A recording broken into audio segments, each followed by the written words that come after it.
Right, so this has gone down like a cup of cold sick, and just when it was being reported that the US and Iran had come to some kind of a truce, what shall we call it, with each other over the matter of Israel as well, because the US has scored something of a win against the Houthis.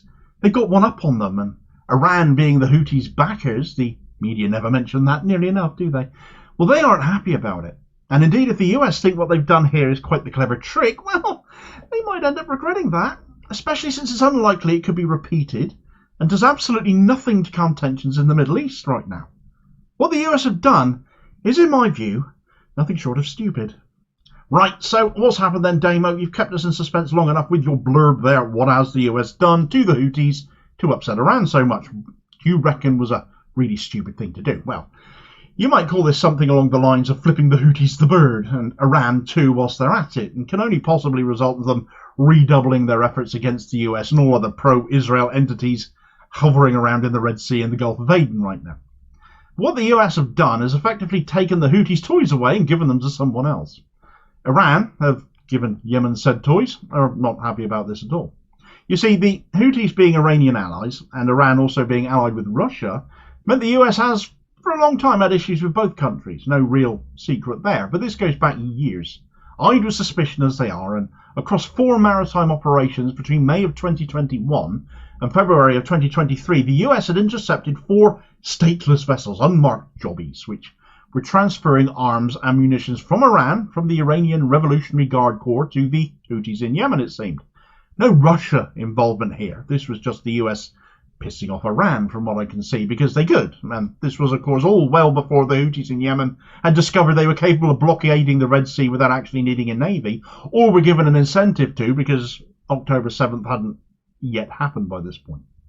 Come December of last year, though, the US was able to claim ownership of those seized munitions via their own Department of Justice's forfeiture claims. Now, you can make an argument for saying, hang on a minute, that's just theft then. You can't just go granting yourself ownership of said munitions, but then the US were hardly ever going to return them to Iran either, were they? I'd argue, as we see more typically in the case of seizures of arms or contraband, stuff people try to smuggle in through their suitcases at airports. We've all watched a border control program or two at some point, I dare say. This stuff simply should have been destroyed. But that isn't what happened. Nor is it what happened with a previous arms seizure that Iran had packaged up, intended for the Houthis in Yemen. That previous shipment led to 1.1 million rounds of 7.62mm ammunition being sent to Ukraine for them to use in their ongoing war with Russia, who are, of course, if you recall a bit earlier in the video, allied to Iran. This time around, the plunder from those 4 ships means the US have just sent to Ukraine a further package of munitions, consisting of 5,000 AK-47s, RPG-7s, and over 500,000 rounds of the aforementioned 7.62mm ammunition. Weaponry and arms intended for the Houthis, Iranian allies, is now in the hands of Ukraine to use against Iran's other ally in Russia. Now, I'm not going to go over the rights and wrongs and justifications of these actions. You can take the side of Gaza versus Israel very easily, in my opinion. That is the clear and obvious and right decision. You don't need to not bring Hamas into this and say, do you condemn Hamas and all the rest of it? And of course we do condemn what Hamas did on October the 7th. But let's not pretend any way, shape or form that the vast majority of those people that have been affected in Gaza are anything other than innocent Gazans. And I would argue taking the side of Ukraine, although for some that might just be just as easy a decision to make, is a much more grey area for me personally. I'm not disputing what Russia's done at all, any more than I am what Hamas have done. I just have reservations about how squeaky clean Ukraine considers itself. But let's look at this situation overall. The US has seized munitions from Iran intended for Yemen and has given it to the enemy of an Iranian ally. That in itself would certainly annoy Iran, I would think. The US have done this twice now. That's going to grind some gears some more. The US have attacked Iranian allies in the Houthis and are now arming a nation fighting another of their allies. That's going to be a factor here too.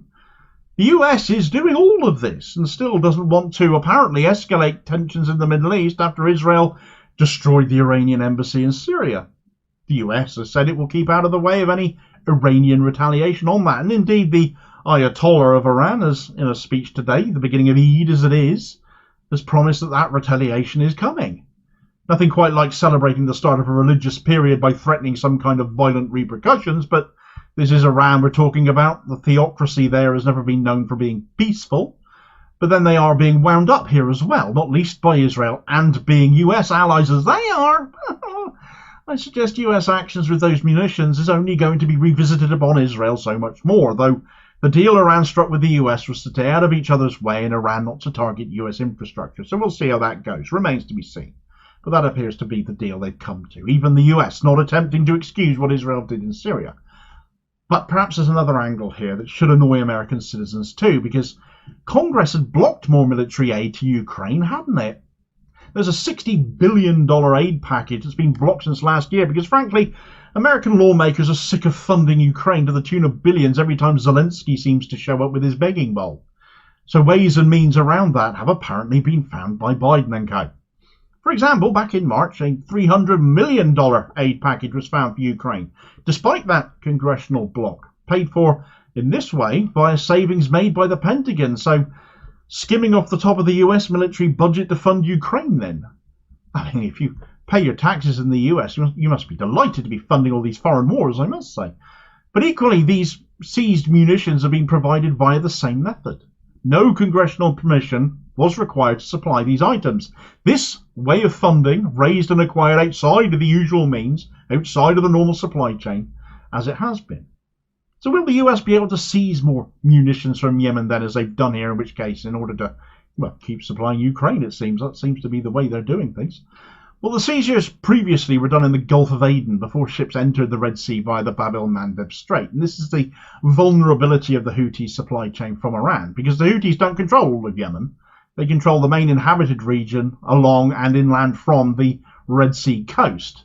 So Iranian munitions tend to get in via other produce, food and textiles, so on and so forth, but means they have to dock in Yemen's Red Sea ports, meaning they have to travel through the Gulf of Aden, through the Bab el-Mandeb Strait to get there.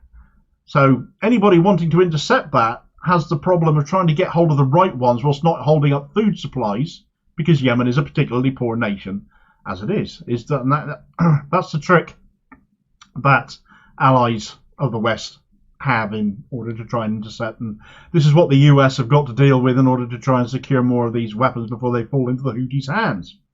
Effectively, it has to be therefore smuggled in past the US and UK military shipping and Israeli shipping in the Red Sea, and they're more on alert than ever before for things, knowing how they are getting used against them, as you can understand.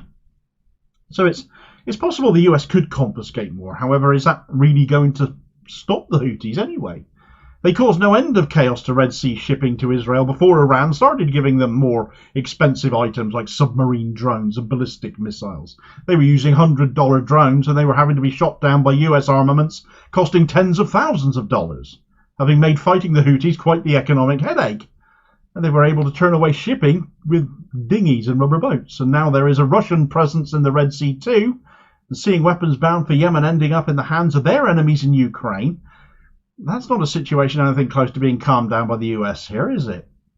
Again, before I get accused of having some kind of a bias here for one side against the other, against the West, for criticising the US here most of all, my bias is towards Israel getting out of Gaza and taking the Houthi shipping blockade out of the equation, because what they are doing is in support of Gaza, and once Israel get out of Gaza, they've already said on numerous occasions they will stop blockading shipping. My bias is towards both Russia and NATO pulling back from each other, since Ukraine have basically just become a proxy for NATO and a de-escalation of tensions all around in that situation. That's what we all want, isn't it? Isn't that not the sensible conclusion? That's not the right mindset? But by no means can I see what the US is doing here on both of those fronts is conducive to bringing that about. Quite the opposite, in fact. In fact, having heard all of this, it's a wonder Iran and the US have anything to do with each other at all, let alone agree to keep out of each other's way if and when Iran does finally retaliate against Israel for the destruction of its embassy. But the details of that surprising set of events can be found on this video recommendation here. I'll hope to catch you on the next vid. Cheers, folks.